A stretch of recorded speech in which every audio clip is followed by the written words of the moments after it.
परमेश्वर यीशु मसीह के मीठे नाम में आप सभी भाई बहनों को नमस्कार। आइए हम वचन की ओर हमारे श्रद्धा ले चलें। हम पढ़ते आ रहे हैं वचन को सही रीति में विभाजित करना। प्रेरित पौलुस हमें आदेश देते हैं कि हम ऐसा एक कारीगर बने जो लज्जित होने को ना हो, वचन को सही रीति से काम में ले आना। आज हम हिब्राइयों की पत्री पढ़ रहे हैं और उसके पहली भाग है ये वीडियो। आप जरूर देखें और प्रभु आपको आशीष दें। हम जानते हैं ये इसका लेखक के बारे आज भी बहुत संदिग्ध है। किसने लिखा है ये वहां सूचित नहीं किया गया और ये निश्चय रूप में एडी 70 से पहले ही लिखा गया था और विशेष रूप से अनुग्रह की युग शुरू होने से पहले, यानी कि प्रेरित पौलुस को परमेश्वर यीशु मसीह कलीसिया या कृपा का सुसमाचार का प्रकाशन देने से पहले ही ये हिब्राइयों की पत्री लिखी गई थी। क्योंकि एडी 70 में रोमन के अधिकारी टाइटस के नेतृत्व में यरूशलेम में जो देवालय था उसका नाश हुआ था और उसके बाद यहूदी संसार के चारों ओर चितर फितर हो गए थे। तो ये हिब्राइयों की पत्री जब हम पढ़ते हैं वहां हमें पता चलता है कि मंदिर, यहूदी की मंदिर वहां खड़ा था और वहां मूसा की व्यवस्था के अनुसार, रीति रिवाज के अनुसार वहां कार्यक्रम चलते थे। और हम ये भी जानते हैं कि हिब्राइयों की पत्री 12वीं अध्याय और उसकी 4थी आयत में ऐसा लिखा है, तुमने पाप से लड़ते हुए उससे ऐसी मुठभेड़ नहीं की कि तुम्हारा लहू बहा हो। यानी कि उत्पीड़न अभी शुरू ही हुआ था, लेकिन अभी तक यह अपनी पूरी गंभीरता में नहीं आई थी। Persecution just began.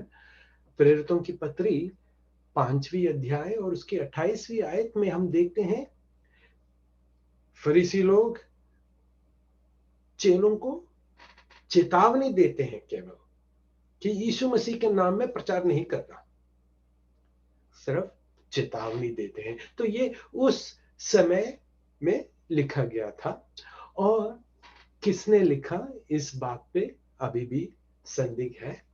निश्चय रूप में हम ये जानते हैं कि प्रेरित पौलुस ने नहीं लिखा। क्यों? क्योंकि प्रेरित पौलुस का जो मंत्रालय था, उनका जो चुनाव था, वो एक विशेष कार्यक्रम के लिए था। वो था कलीसिया यानी कि अन्य जातियों के बीच में सेवकाई के लिए था। हम ये बात प्रेरितों की पत्री 9वीं अध्याय और 15वीं आयत में और उसकी 22वीं अध्याय और उसकी पहली आयत में हम पढ़ सकते हैं। पौलुस अन्य जातियों के लिए चुना हुआ पात्र था, ना कि यहूदियों के लिए। तो जरूर प्रेरित पौलुस यहूदियों को संबोधित करते हुए एक पत्र नहीं लिखेगा। दूसरी पॉइंट मैं आपके मन में लाना चाहता हूं, वो है इब्रानियों की पत्री 2री अध्याय और उसकी 3री आयत में ऐसे लिखा गया है कि इसका जो लेखक है वो लेखक दूसरी पीढ़ी है। It's the second generation of Christians. क्योंकि यहां लिखा है, तो हम लोग ऐसे बड़े उद्धार से निश्चिंत रहकर क्यों कर बच सकते हैं जिसकी चर्चा पहले प्रभु के द्वारा हुई और सुनने वालों के द्वारा हमें निश्चय हुआ। यानी कि इसका लेखक जो है वो दूसरी पीढ़ी है।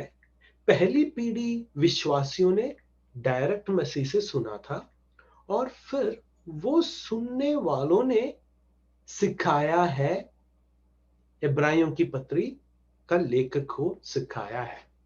परंतु हम ये जानते हैं कि प्रेरित पौलुस गलातियों की पत्री पहली अध्याय और उसकी 12वीं आयत में लिखते हैं, जो सुसमाचार मैं प्रचार करता हूं वो मैंने किसी पुरुषों से या किसी अन्य व्यक्ति से नहीं प्राप्त की और मैं किसी और से सिखाया भी नहीं गया। और वहां प्रेरित कहते हैं कि मैंने सीधे परमेश्वर यीशु मसीह के प्रकाशन द्वारा ग्रहण किया है। Praise the Lord. तो देखिएगा, पुराने बाइबलों में वहां लिखा गया होगा कि पौलुस द्वारा रचित है। क्यों लिखा गया? क्योंकि आदि समय में यदि कोई लेख जो प्रचलित होता है, यदि उसको लोग स्वीकार करना है, तो कोई या पौलुस या कोई यीशु मसीह के 12 चेलों के नाम में लिखा जाना चाहिए था, तभी वे स्वीकार करते थे। परंतु वचन जब हम पढ़ते हैं, हमें पता चलता है कि प्रेरित पौलुस ने नहीं, किसी और ने लिखा गया है। चर्चा में है ये शायद अपोलोस ने लिखा होगा, क्योंकि अपोलोस पौलुस का चेला था और अलेक्जेंड्रिया से था, और जो ग्रीक भाषा का इस्तेमाल किया है वो क्लासिक ग्रीक है, जो अलेक्जेंड्रियन ग्रीक है। खैर, हम आगे बढ़ते हैं। प्रेरित पौलुस को एक अलग मंत्रालय दिया गया था। गलातियों की पत्री 2 अध्याय और उसकी 7 से लेकर 9वीं आयत तक हम पढ़ेंगे तो ऐसे लिखा है, परंतु इसके विपरीत जब उन्होंने देखा, कौन है ये उन्होंने? पतरस, याकूब, यूहन्ना और यीशु मसीह के अन्य 12 चेलों, जब उन्होंने देखा कि जैसा खतना किए हुए लोगों के लिए सुसमाचार का काम पतरस को सौंपा गया, वैसा ही खतना रहित के लिए मुझे सुसमाचार सुनाना सौंपा गया। और अब उन्होंने उस अनुग्रह को जो मुझे मिली थी जान लिया, तो याकूब और केफा, केफा कौन है? पतरस, और यूहन्ना ने, जो कलीसिया के खंबे समझे जाते थे, मुझको और बरनबास को दाहिनी हाथ देकर संग कर लिया कि हम अन्य जातियों के पास जाएं और वे खतना किए हुओं के पास जाएं। तो भाइयों बहनों, प्रेरित पौलुस, बरनबास, तीमुथियुस, ये अपोस्तलों को किसके बीच में सेवकाई के लिए अलग किया गया? अन्य जातियों के लिए। तो क्या ये यहूदियों को या हिब्राइयों को चिट्ठी लिखेंगे? नहीं, क्योंकि इनका मुख्य कार्यक्रम अन्य जातियों के लिए था। देखिएगा, पहली थिस्सलुनीकियों की पत्री 2 अध्याय और 13वीं आयत में, इसलिए हम भी परमेश्वर का धन्यवाद निरंतर करते हैं कि जब हमारे द्वारा परमेश्वर के सुसमाचार का वचन तुम्हारे पास पहुंचा, तो तुमने उस मनुष्यों का नहीं परंतु परमेश्वर का वचन समझकर, और सचमुच यह ऐसा ही है, ग्रहण किया, और वह तुम में जो विश्वास करते हो प्रभावशाली है। इंग्लिश में देखिए, and we continuously thank God because when you received the word of God that you heard from us, you accepted it not as the word of men, but as the true word of God, the word which is now at work in you who believe. Praise the Lord. ये वचन को समझना बहुत ही जरूरी है। प्रेरित पौलुस जो सुसमाचार प्रचार किया कृपा के युग में, कलीसिया के युग में, जो आरंभ होता है प्रेरितों की पत्री 13वीं अध्याय से आगे को आरंभ होता है। मध्य पुस्तक प्रेरितों की पत्री के मध्य भाग से आरंभ होता है और वो युग चलता रहता है। कब तक?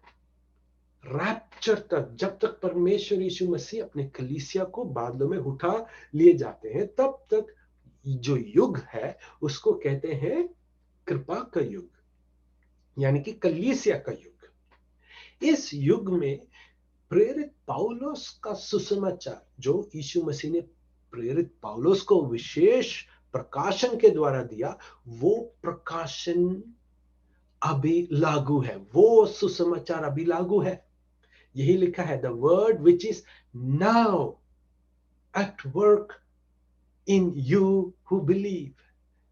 अभी इस समय में जो सच्चा सुसमाचार सुनना चाहते हैं, वो रोमियो से लेके फिलेमोन तक का पत्री पढ़ना चाहिए। प्रेज द लॉर्ड, क्योंकि वो सुसमाचार अभी लागू है। Hallelujah, praise the Lord.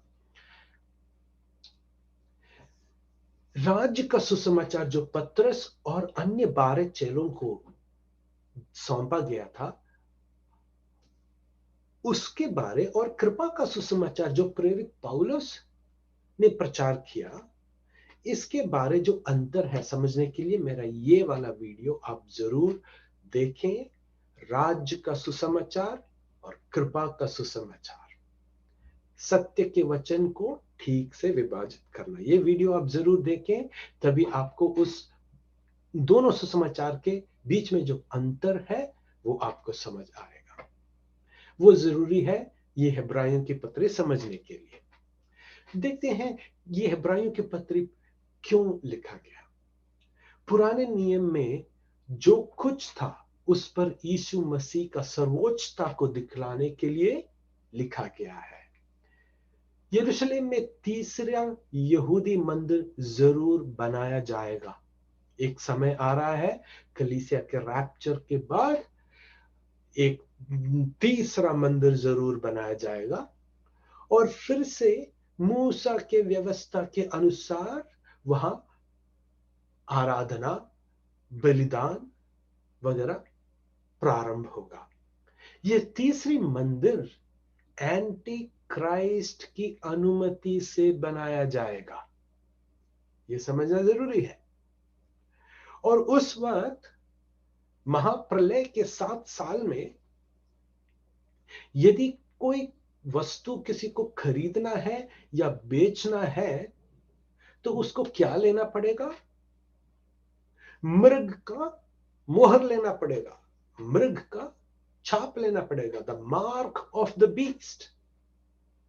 और वचन हमें ठीक ठीक समझाता है कि यदि कोई व्यक्ति उस समय मार्क ऑफ द बीस्ट लेता है तो वो कभी भी मसीह में नहीं आ सकता, वो कभी भी अपना मन नहीं फिरा सकता, क्योंकि वो मोहर में, वो छाप में ऐसे पदार्थ हैं जो हमारे ब्रेन को भी कंट्रोल करते हैं। ब्रेन कंट्रोलिंग ड्रग्स अभी भी है, इसलिए वो छाप लेते ही वो व्यक्ति मसीह को कभी भी ग्रहण नहीं कर सकता। ओके, तो यदि तीसरे मंदिर में जाके पूजा, बलिदान, आराधना करना है तो वहां क्या खरीदना होगा? बलिदान के वस्तु खरीदने होंगे। उसके लिए क्या लेना पड़ेगा? मृग का छाप लेना पड़ेगा। इसलिए आप देखते हैं हिब्रियों की पत्री में लेखक विनती करते हैं, उन यहूदियों से विनती करते हैं कि यहूदी धर्म में वापस नहीं जाना, मसीह पे भरोसा करो। मसीह उन सभी वस्तुओं से श्रेष्ठ है, वहां मत जाओ। ये है, ये याचना आपको मिलेगा हेब्राइयों की पत्री से लेके यूदा की पत्री तक आपको मिलेगा। हिब्राइयों की पत्री में लेखक रोक रहा है लोगों से कि उस तीसरे मंदिर में मत जाना, मूसा की व्यवस्था में दोबारा मत जाना। Praise the Lord. यूहन्ना 13वीं अध्याय और उसकी 34वीं आयत में यीशु मसीह कहते हैं, मैं तुम्हें एक नई आज्ञा देता हूं कि एक दूसरे से प्रेम रखो। जैसे मैंने तुमसे प्रेम रखा है, वैसे ही तुम भी एक दूसरे से प्रेम रखो। और दूसरे भाग में गलातियों की पत्री में प्रेरित कहता है, इसी वचन के आधार पर कहता है कि यदि कोई परमेश्वर को पूरे हृदय से प्रेम रखें और अपने पड़ोसी से प्रेम रखें, तो पूरी मूसा की कल्पना उसी में ही संपूर्ण होता है। देखिएगा, 7 साल के महाप्रलय में यदि मूसा के 613 आज्ञाओं का पालन करना है, तो खरीदारी भी करना पड़ेगा। और वो करने के लिए क्या लेना पड़ेगा, आप जानते हैं। और यदि वो लेते ही, वो मोहर लेते ही, वो व्यक्ति परमेश्वर से अलग हो जाता है। तो ये पत्री यहूदियों को चेतावनी देने के लिए लिखा गया है कि यहूदी धर्म या मूसा के कानून या मार्क ऑफ द बीस्ट ना लें, मसीह में भरोसा रखें। यह पत्र क्लेश काल के दौरान यहूदियों से एक याचना है। हमने ये पढ़ा था। Praise the Lord, praise the Lord. ये कहते हैं कि यहूदियों से कहते हैं, आप मसीह में भरोसा रखें और इंतजार करें और विश्वास में दृढ़ रहें। जो परमेश्वर मसीह ने अब्राहम, इसहाक, याकूब और दाऊद से जो वाचा बांधा है, वो वाचा जरूर परमेश्वर पूरा करेगा। और वो जब आएंगे ओलिव या जैतून के चट्टान पे आएंगे, तो यहूदियों का उद्धार वहां पूरा होगा। Praise the Lord. तो हमने देखा ये पत्री इसलिए लिखा गया है, मसीह की सर्वोच्चता, सुप्रीमेसी ऑफ क्राइस्ट को दिखलाने के लिए लिखा गया है। यहाँ इसमें देखते हैं कि मसीह स्वर्गदूतों से भी उत्तम है, मसीह दास मूसा से भी उत्तम है, यहोशू से भी बेहतर है।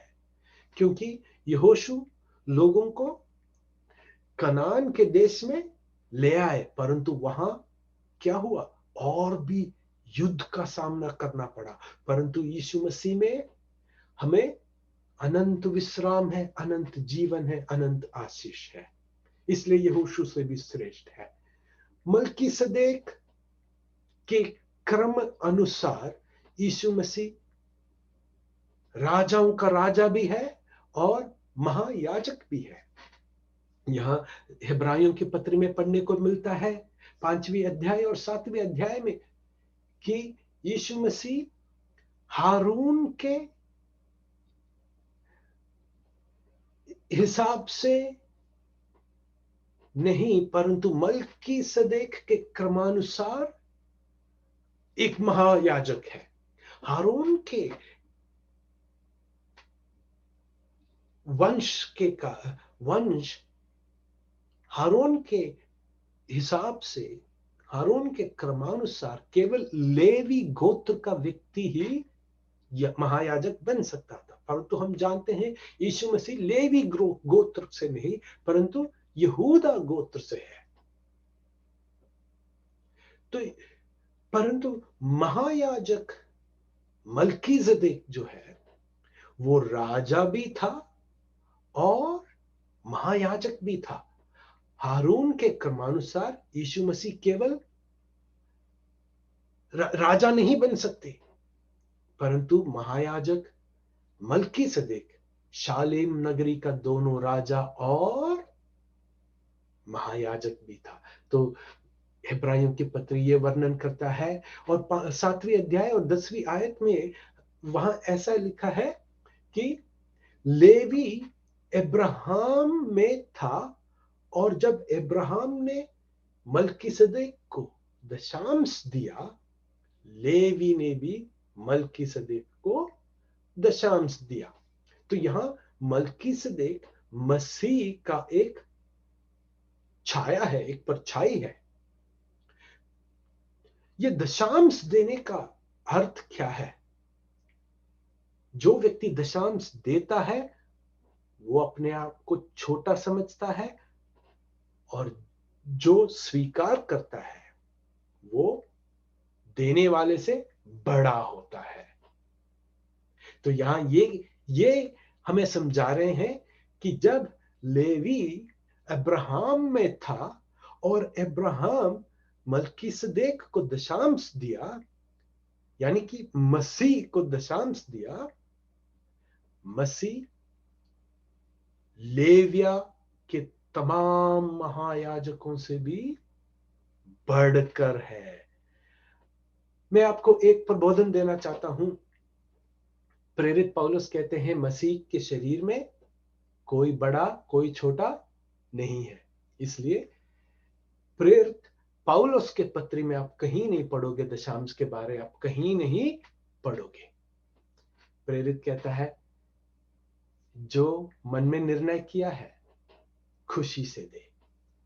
दशांश कलीसिया का उपदेश नहीं है, क्योंकि कलीसिया मसीह के शरीर में ना कोई छोटा ना कोई बड़ा, ना पुरुष ना महिला, ना यहूदी ना अन्य जाति, हम सब एक है। Praise the Lord. और आगे हम देखते हैं मसीह ने खुद को अपने अंतिम बलिदान के रूप में पेश किया, द अल्टीमेट सैक्रिफाइस। तमाम पुराने नियम के तमाम बलिदानों से भी श्रेष्ठ है यीशु का बलिदान, और यीशु मसीह का जो नई वाचा है वो पुरानी वाचा से उत्तम है। और ये महान क्लेश के दौरान यीशु मसीह का कष्टानुभव और यीशु मसीह जिस तरह मुश्किलों का सामना किया और वफादार रहा, यीशु मसीह एक अच्छा नमूना है उन यहूदियों के लिए जो 7 साल के महाउपद्रव से गुजर रहे हैं, जो गुजरने वाले हैं। ये शुरू होने वाला है कलीसिया के उत्साह के बाद। ये किसके लिए लिखा गया है? इसका यहूदियों के लिए सीधा आवेदन है। यह पत्र मसीह के शरीर के लिए एक प्रबोधन है। ये हमारे लिए एक आज एक प्रबोधन है। अनुग्रह के युग के दौरान यह कलीसिया के लिए सिद्धांत का स्रोत नहीं है। This is not where we get the doctrine, but this is an encouragement for believers today. Praise the Lord. Bible के पुस्तक युगों के क्रम में है। हम देखते हैं उत्पत्ति से लेके प्रकाशित वचन तक जब हम देखते हैं तो कभी हम सोचते हैं ये किस रीति से, ये किस ऑर्डर से, ये इसका क्रमानुसार किस पर आधारित है? समय पे नहीं। It is not chronologically ordered, but it is dispensationally ordered. हम देखते हैं ये चार्ट आप जरूर देखिए, टाइम पास्ट, भूतकाल, अब और आने वाला युग 3 भागों में विभाजित किया गया है। अन्य जाति आदम से लेके स्तेफानोस तक, यानी कि प्रेरितों की पत्री तक जो है प्रोफेसी यानी कि भविष्यवाणी के योजना के अंदर आता था। और रोमियो से लेके फिलेमोन तक जो पत्री है वो कृपा के युग, पौलुस के द्वारा रहस्य का जो खुलासा हुआ है, जो भेद का जो खुलासा हुआ है, उस समय के लिए है।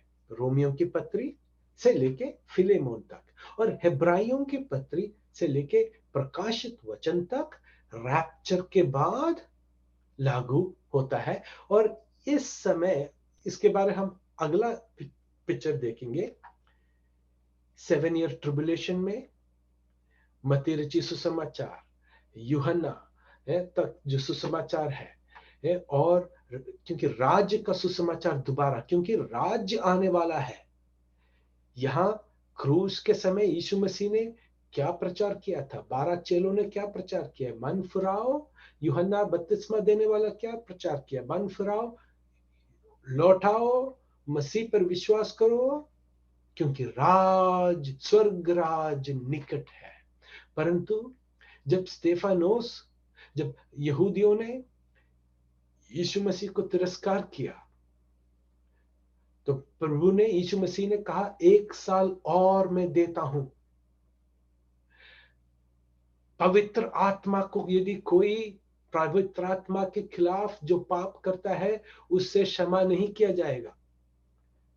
पिता और पुत्र के खिलाफ जो पाप करते हैं उसको क्षमा किया जाएगा, परंतु पवित्र आत्मा के खिलाफ जो पाप करते हैं उसको फिर क्षमा नहीं किया जाएगा। देखिएगा,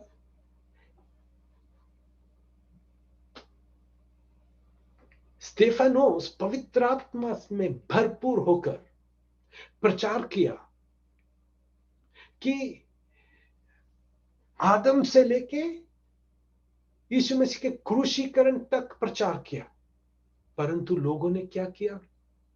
उस प्रचार का तिरस्कार किया और स्तेफानोस को पथराव करके उसको मार डाला। स्तेफानोस की मृत्यु से पहले वे जब ऊपर स्वर्ग की ओर नजर उठा के देखते हैं तो क्या कहते हैं कि मैं देखता हूं मसीह पिता के दाहिने हाथ खड़े हैं। क्योंकि इस समय यदि यहूदियों ने मन फिराकर स्तेफानोस का प्रचार को स्वीकार कर मन फिराते तो क्या होता? ये कृपा का युग नहीं होता। सीधा 7 साल, देखिएगा, सीधा 7 साल का महा उपद्रव होता। देखिएगा, उस समय रोमन चक्रवर्ती कौन था? नीरो, और उसका नाम का संख्या क्या था? 666, 666 था। सब कुछ स्टेज रेडी था, और वो 7 साल के महाप्रलय के बाद मसीह आते, जैतून पहाड़ पर आते और 1000 साल का सुनहरा राज्य भी स्थापित होते। परंतु जब यहूदियों ने स्तेफानोस के द्वारा पवित्र आत्मा को तिरस्कार किया, मसीह यीशु ने क्या किया? प्रेरित पौलुस को प्रकट हुआ। 9वीं अध्याय, acts of the apostle chapter 9। और तब से आप देखते हैं कि 12 चेलों के जो सेवकाई था वो घटती जाती है, इट इज डिमिनिशिंग। और प्रेरित पत्रस अपने दूसरी पत्री में लिखते हैं, अब जैसे हमारे प्रिय भाई पौलुस को जो प्रकाशन मिला है, उनमें कुछ ऐसे वस्तुएं जो समझने में कठिन है। देखिएगा, प्रेरित पौलुस अंतिम में मानते हैं कि प्रेरित पौलुस को जो कृपा का जो सुसमाचार मिला है वो परमेश्वर से मिला है। यहां कलीसिया, मसीह का शरीर आरंभ होता है। अन्य जातियों के बीच में सुसमाचार लेके प्रेरित पौलुस और अपने साथ बरनबास, तीमुथियुस, लूकस, सिल्वेनस निकल पड़ते हैं। और हम प्रेरितों के पत्र में पढ़ते हैं, अन्य जाति खुशी से सुसमाचार को स्वीकार करते हैं। तो ये the kingdom program was postponed. इनको पोस्टपोन तक एक समय के लिए एक अंतराल आ गया है जिसके बारे किसी को पता नहीं था। ये भेद था पुराने समय में, किसी भविष्यवक्ताओं को पता नहीं था। परंतु ये जो प्रोफेसी टाइम है, यीशु मसीह का क्रूसीकरण, जन्म, पुनरुत्थान, 7 साल के पीड़न और 1000 साल के सुनहरा साल, ये सब पुराने नियमों में दानियल के 70 हफ्ते का भविष्यवाणी में घोषित किया गया है। प्रेरित पौलुस कहते हैं ये सब, प्रेरित पत्रस दूसरी अध्याय acts of the apostle chapter 2 में कहते हैं ये सब संसार की स्थापना से परमेश्वर ने अपने भविष्यवक्ताओं द्वारा हमें घोषित किया गया था, परंतु मिस्ट्री प्रोग्राम प्रेरित पौलुस कहते हैं संसार के स्थापना से जो अन्य युगों में गुप्त था अभी प्रकट हुआ है। Praise the Lord. तो ये हमें सही रीति से वचन का विभाजन करना बहुत जरूरी है। कलीसिया के लिए जो उपदेश है रोमियों की पत्री से लेके फिलेमोन तक है, और बाकी पत्रियों में से हमें प्रबोधन मिलता है, डॉक्ट्रिन नहीं, सिद्धांत नहीं, प्रबोधन मिलता है, एंकरेजमेंट मिलता है। आगे हम पढ़ते हैं कुछ वचन, चंद जो यहूदियों के लिए आवेदन दिखाते हैं उसके बारे हम पढ़ रहे हैं। Praise the Lord, hallelujah. पहली अध्याय और पहली आयत। पूर्व युग में, देखिएगा हिब्राइयों की पत्री पहली अध्याय पहली आयत में, पूर्व युग में परमेश्वर ने बाप दादाओं से थोड़े थोड़े कर कर और भांति भांति से भविष्यवक्ताओं के द्वारा बात करते थे। देखिएगा ये बीता हुआ समय, द टाइम पास्ट कौन सा है? आदम से लेके स्टेफानोस तक परमेश्वर ने बात की। तो ये जो हिब्राइयों की पत्री आरंभ होता है टाइम पास्ट, कौन से किसके बाप दादाओं से परमेश्वर ने भविष्यवक्ताओं द्वारा बात किया? अन्य जातियों के बाप दादाओं से नहीं, परंतु यहूदियों के बाप दादाओं से बात किया। तो ये पत्री किसके लिए है? यहूदियों के लिए है। Praise the Lord. और यहूदियों के बाप दादा कौन है? इब्राहिम, इसहाक, याकूब, दाऊद से जो वाचा प्रभु ने बांधी थी। ये भविष्यवाणी कार्यक्रम का हिस्सा है, रहस्य कार्यक्रम का हिस्सा नहीं है जो प्रेरित पौलुस को प्रकट हुआ था। कलीसिया मसीह के शरीर को नहीं लिखा गया, ये कलीसिया या मसीह के शरीर के लिए नहीं लिखा गया, बल्कि यहूदियों को संबोधित किया गया है।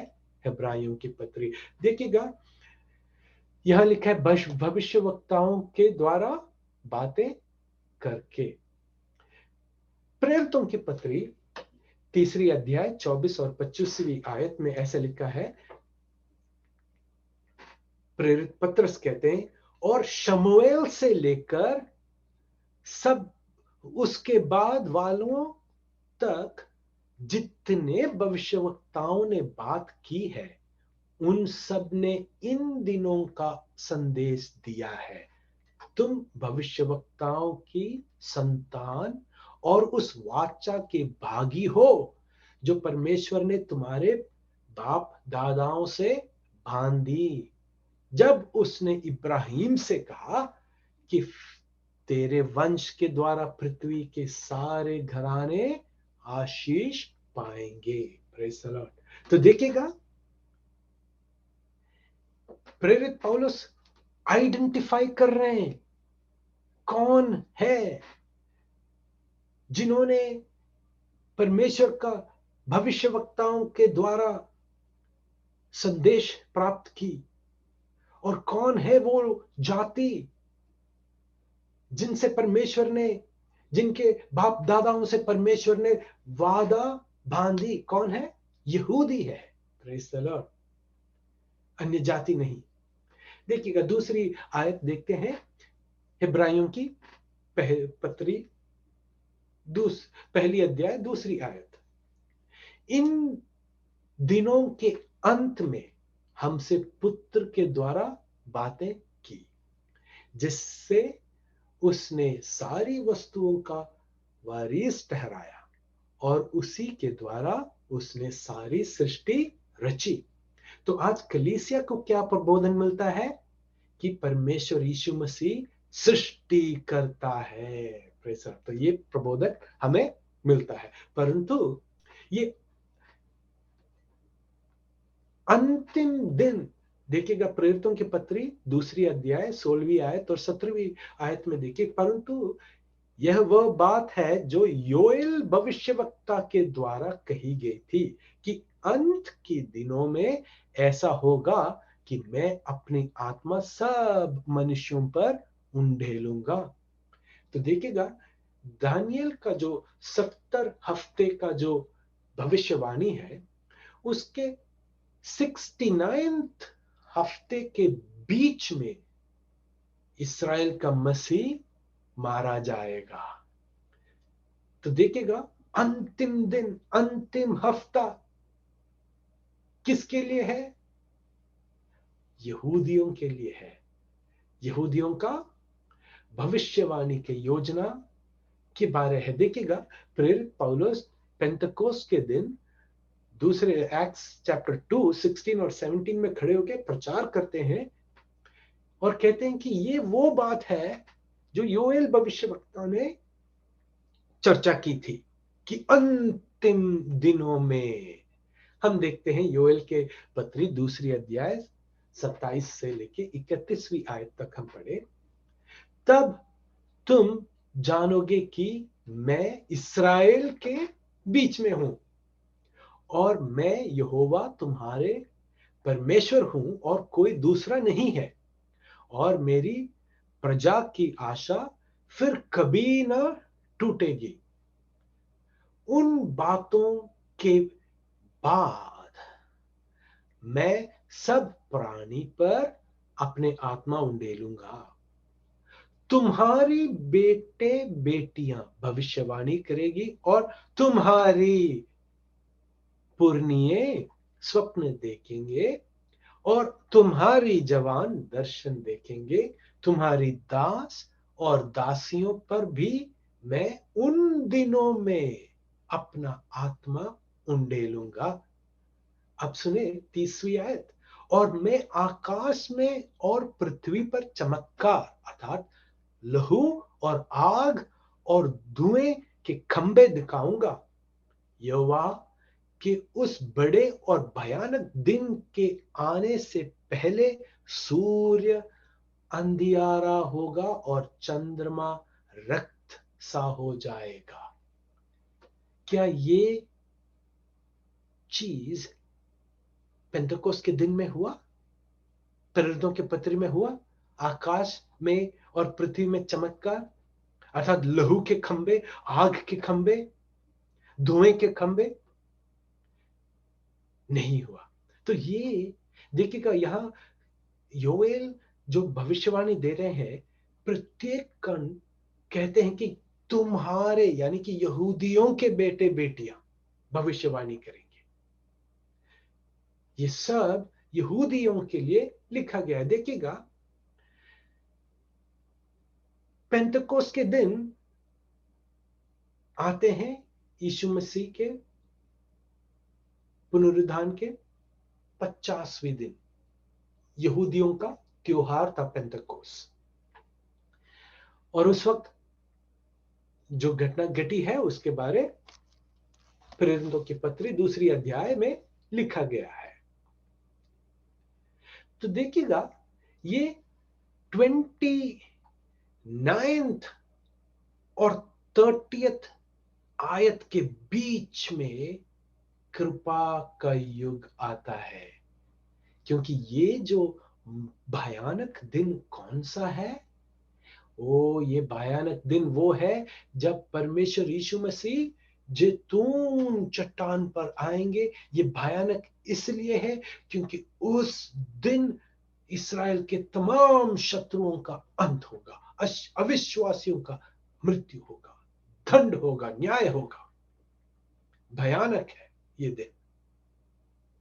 परंतु हम जानते हैं पेंतकोस्त के दिन में पवित्र आत्मा आया, भविष्यवाणी दिए, परंतु वो दिन से पहले बीच में क्या आया? कृपा का युग आरंभ हुआ। Praise the Lord, praise the Lord, hallelujah. तीसरी बात देखते हैं, तीसरी आयत, इब्रानियों की पत्री दूसरी अध्याय और उसकी तीसरी आयत हम पढ़े। तो हम लोग ऐसे बड़े उद्धार से निश्चिंत रहकर क्यों कर बच सकते हैं, जिसकी चर्चा पहली प्रभु के द्वारा हुई और सुनने वालों के द्वारा हमें निश्चय हुआ। How shall we escape if we neglect so great salvation, which at the first began to be spoken by the Lord and was confirmed unto us by them that heard them? किस चीज से बचें? महाक्लेश के बारे। यहां इस समय हिब्राइयों के पत्री जब यहां लिखा गया है, AD 70 से पहले लिखा गया, यहूदियों से कह रहे हैं यदि आप ये सुसमाचार को तिरस्कार करें तो हम इस 7 साल के महाप्रलय से कैसे बच सकेंगे? वे नहीं बच सकेंगे, वे जरूर गुजरेंगे। यहूदी लोग ये 7 साल के समय, महाक्लेश के समय से जरूर गुजरेंगे। वो नहीं बच पाएंगे, वो जरूर जाएंगे। यदि उन्हें बचना है तो उन्हें क्या करना है? आज पौलुस द्वारा प्रचारित किया जाने वाला कृपा का सुसमाचार को स्वीकार करना है, जिसमें ना तो यहूदी है ना अन्य जातियों का भेदभाव है। आज यदि किसी यहूदी या अन्य जाति को सुसमाचार सुन के स्वर्ग पाना है तो कृपा के सुसमाचार को सुनना है, को स्वीकार करना है। Praise the lord. यीशु प्रभु द्वारा प्रचारित सुसमाचार क्या था? परमेश्वर के राज्य का सुसमाचार, जिसमें यहूदियों को 1000 साल का शासन इस संसार में दिया जाता है, जहां शांति चारों ओर होगा, जहां यहूदी अन्य तमाम जातियों को आशीष का स्रोत होगा। कलीसिया के युग मेघारोहण से समाप्त हो जाता है। फिर रोमियो की 11 अध्याय में जो से लिखा है, 11वीं अध्याय में जैसे लिखा है, परमेश्वर दोबारा यहूदियों का जो कार्यक्रम था, वो भविष्यवाणी का जो कार्यक्रम था, 70वीं सप्ताह, दानियल के भविष्यवाणी में जो 70वीं सप्ताह है, वो दोबारा शुरू होता है। तो इब्रानियों के पत्र किसके लिए लिखा था? यहूदियों के लिए लिखा गया था। Praise the Lord. अन्य जातियों का समय और अन्य जातियों का परिपूर्णता, ये 2 शब्द समझना बहुत जरूरी है। देखिएगा लूका की सुसमाचार 21वीं अध्याय और उसकी 24वीं आयत में ऐसा लिखा है, वे तलवार के और कौर हो जाएंगे और सब देशों के लोगों में बंधुए होकर पहुंचे जाएंगे, और जब तक अन्य जातियों का समय पूरा ना हो तब तक यरूशलेम अन्य जातियों से रौंदा जाएगा। तो यहां अन्य जातियों का समय, ये हमें समझना है। और रोमियो की पत्री 11वीं अध्याय और 25वीं आयत में प्रेरित पौलुस ने भी एक परामर्श किया है। ये देखते हैं ये क्या है। हे भाइयों, कहीं ऐसा ना हो कि तुम अपने आप को बुद्धिमान समझ लो, इसलिए मैं नहीं चाहता कि तुम इस भेद से अनजान रहो कि जब तक अन्य जातियां पूरी रीति से प्रवेश न कर ले तब तक इस्राएल का एक भाग ऐसा ही कठोर रहेगा। ये समझना बहुत जरूरी है। और ये स्लाइड के बाद मैं यहां पहली भाग रोकना चाहता हूं। देखिएगा अन्य जातियों का समय कब शुरू हुआ? जब इस्राएल नबूकदनेस्सर राजा के द्वारा यहूदा का कैद होता है। जब इस्राएल और यहूदियों को बंदी बनाकर बेबीलोन में ले जाते हैं, तब से लेके महाप्रलय, 7 साल के महाप्रलय के अंतिम दिन तक यरूशलेम का देवालय और नगर अन्य जातियों के हाथ में होगा और अन्य जाति उनको अपने पांव में रौंद देंगे। तो अन्य जातियों का समय शुरू हुआ है यहूदा का कैद से लेके और खत्म होगा यीशु मसीह जैतून चट्टान पे जब आएंगे, क्योंकि उस दिन के बाद 1000 साल का राज शुरू होगा और उस दिन के बाद फिर कभी भी यरूशलेम देवालय और नगर अन्य जातियों के पांवों के नीचे रौंदा नहीं जाएगा। तो ये है अन्य जातियों का समय। परंतु अन्य जातियों का परिपूर्णता, ये प्रेरित पौलुस, ये एक रहस्य का भाग है। देखिएगा, अन्य जातियों का समय भविष्यवाणी कार्यक्रम का भाग है। अन्य जातियों का परिपूर्णता या अन्य जातियों का संख्या, ये भेद यानी कि रहस्य कार्यक्रम का भाग है। यहां लिखा गया अन्य जातियां पूरी रीति से प्रवेश ना कर ले। देखिएगा, ये प्रवेश ना कर ले, ये भाग नूह के समय, जो बाढ़ आने से पहले जब जहाज तैयार हुआ, परमेश्वर ने नूह को जहाज के अंदर से पुकारा, कहा प्रवेश करो। जब बाकी सब मृग प्रवेश कर चुके थे, परमेश्वर ने नूह और परिवार को कहा प्रवेश करो। और जब वे प्रवेश किए, किसने नाव का द्वार बंद किया? परमेश्वर ने बंद किया। और जब परमेश्वर ने वो जहाज का द्वार बंद किया, क्या अन्य जातियों जो बाहर थे, क्या उनको कोई चांस मिला? जब बाढ़ आया, जब बरसात आया, वो उन्हें खटखटाए जरूर, उन्होंने बाहर खड़े होकर बुलाए जरूर, हे नूह खोल, हम मर रहे हैं, हमें बचा, हमें अपने साथ ले जा। क्या नूह खोल सका दरवाजा? क्या नूह किसी और को बचाया? नहीं बचा सका। केवल 8 लोग जो नूह के परिवार से थे, जब वे प्रवेश करने के बाद वो द्वार बंद होगा।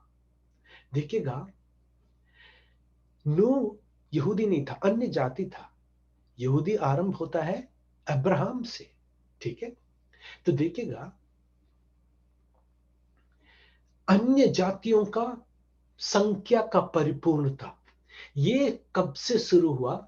जब सुसमाचार अन्य जातियों के बीच में प्रचार हुआना शुरू हुआ। वो कब हुआ?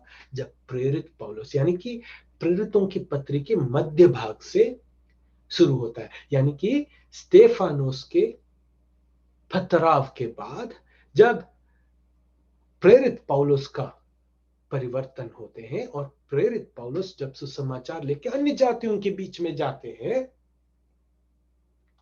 वहां से शुरू होता है संख्या। और प्रेरित पौलुस है पहला व्यक्ति कलीसिया का। प्रेरित कहते हैं कि मुझे पहले मसीह ने प्रकट हुआ, ये सुसमाचार मुझे पहले प्रकट हुआ, मैंने यीशु मसीह से प्राप्त किया जो मैं तुम्हें देता हूं। तो ये सुसमाचार आरंभ प्रेरित पौलुस से होता है, कृपा का युग। Praise the Lord. और ये कब तक होगा? रैप्चर तक, जब कलीसिया यहां से उठा लिया जाएगा। भाइयों बहनों, उसके बाद अन्य जातियों में से कोई व्यक्ति उद्धार नहीं पाएगा, क्योंकि तिमोथियुस की पत्री और दूसरी थिस्सलुनीयों की पत्री दूसरी अध्याय में लिखा गया है, परमेश्वर ऐसा एक भटका देने वाली आत्मा, भ्रम करने वाली एक आत्मा भेजेंगे अन्य जातियों पर कि वे सुसमाचार को स्वीकार नहीं कर पाएंगे।